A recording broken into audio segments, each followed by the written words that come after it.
отличие тканей для костюмов? Почему ткань может стоить очень дорого? Лацкан знают все, а какие есть формы и в чем отличие? Какой ворот сорочки выбрать? Я Александра Пинкевич, автор курса по мужскому стилю. В курсе собран личный опыт работы с дизайнерами и ателье от Москвы до Нью-Йорка. В любом деле, требующем мастерства, лучше довериться эксперту.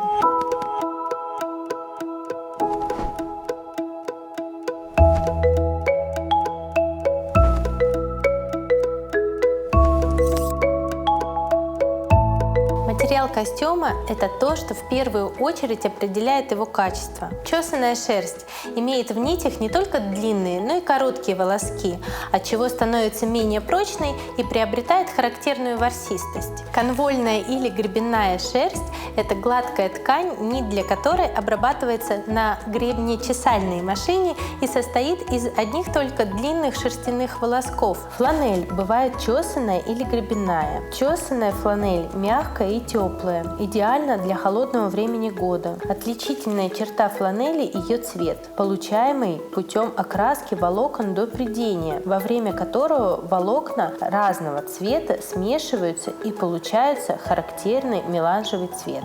Хэрис-твид производится жителями Шотландских островов. Для него характерны мягкие цвета растительного происхождения. Мериносовая шерсть – это особая тонкая шерсть специальной породы овец. Чем шерстяной волос тоньше, тем теплее изделие.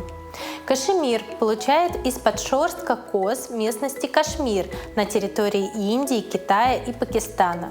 Верблюжью получают из нежного подшерстка в период весенней линьки. Она легче овечьей, ее не красят, оставляя натуральные оттенки. Шерсть альпаки стригут из альпаки родом викунии, которая обитает в высокогорных районах Южной Америки. Шерсть викунии самая редкая, тонкая, дорогая на свете. Хлопок кордюрой, в быту вельвет, имеет характерный параллельный рубчик, подходит для костюмов, пиджаков, брюк и жилетов.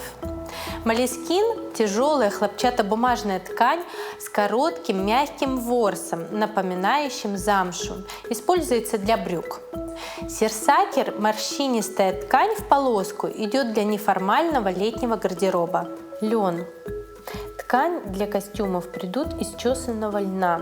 В костюмах редко используется в чистом виде, чаще с добавлением шерсти и шелка. Обозначение «супер» используется для марок шерсти австралийских и новозеландских пород, часто облагороженных мохером, кашемиром, альпакой и шелком. Толщина нити начинается с 18,75 микрон на отметке 100. Каждый шаг 100-120. Эта нить тоньше на 0,5 микрон. В деловых костюмах на каждый день пойдут маркировки от 100 до 130. Шерсть с индексом от 140 до 170 подходит для представительских костюмов, которые не используются так часто, как ежедневные. Такие ткани должны отдыхать и восстанавливаться.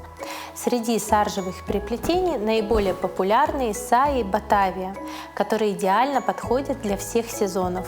Птичий глаз – распространенный узор, чаще всего используется в костюмах-двойках. Гвоздики – вариант птичьего глаза с квадратными и очень мелкими точками. Херрингбон или елочка – неформальный паттерн, ломаная клетка или собачий клык – классический охотничий рисунок, также ведущий свою родословную из Шотландии. Лацкан – это украшение передней части пиджака из двух слоев ткани. Изначально это была дополнительная защита от сильного ветра, лацкан можно было поднять и застегнуть на пуговицу. Шалевый вариант представляет собой единое целое с воротником. Данный покрой лацкана украшают смокинги, вечерние и модные пиджаки дизайнерских историй. Кент. Края опущенные вниз, шире стойки и в застегнутом виде образуют остроконечный треугольник. Сорочка с воротом кент признана универсальной и удачно сочетается с любым костюмом. В США классика делового стиля считается воротник тап, который прочно фиксируется планкой. Сорочку с таким воротом можно носить без галстука с расстегнутыми верхними пуговицами. Сорочка с классическим воротом кромби. Края этого воротника более короткие, чем у таба, но они также смотрят вниз. Воротник, акулий плавник, выдают широкие разведенные острые концы, освобождающие место для широкого галстучного узла Виндзор или бабочки. Сорочка с миланским воротником, которую можно носить без галстука, со свитером или джемпером, подходит к неформальному стилю. Сюда же относится и сорочка с воротником button-down, концы которого пристегиваются на пуговицы. Пройдемся по узорам сорочек. Клетка Глен – это маленькие и большие клетки. Сочетаются с однотонными костюмами и галстуками. Гингем. Чем она больше клетка, тем неформальнее. Крупную выбирать к джинсам, мелкую к однотонным костюмам. Университетская полоска – полоска около 3 мм, чаще всего бело-голубая, вечная классика. Бенгальская полоска – не очень широкая, но очень яркая. Широкий вариант для деловых сорочек с белым воротником и манжетами. Кэнди Редженси – полоска – еще одна разновидность бенгальской, но еще шире. Редженси – чередующаяся полоска, фон остается белым, но цвет полосок чередуется. В следующем блоке я расскажу вам о видах пальто, брюк и обуви.